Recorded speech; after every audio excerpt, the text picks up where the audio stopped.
রে মিতালি, তোর এতক্ষণে আসার সময় হলো কেন রে? মাত্র 10 মিনিট লেট করেছি।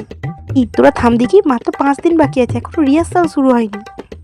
ম্যাম কখন আসবে বলতো? ম্যাম তো আসার নামগন্ধই নেই। আমি চলে এসেছি, একটু লেট হয়ে গেল। তোরা হারমোনিয়াম এনেছো তো? কি ম্যাডাম, আপনিই তো বলেছিলেন আপনি আনবেন। কি?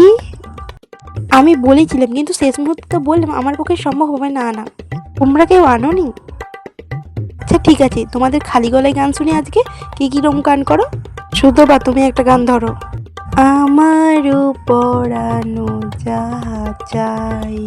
আচ্ছা ঠিক আছে, তুমি থামো থামো। তালি তুমি গান ধরো। আমার পড়ানো যাহা চাই তুমি তাই। আচ্ছা ঠিক আছে, তুমি থামো। তুলিকা তুমি শুরু করো। আমার পড়ানো যাহা চাই তুমি তাই, তুমি তাই গো। তুমি সিলেক্ট। তুলিকা গান করবে আর তোমরা ওর সঙ্গে গলা মেলাবে। তুলিকাকে করতে হলো? আমাদের মধ্যে তো আরো অনেক মেয়ে ছিল।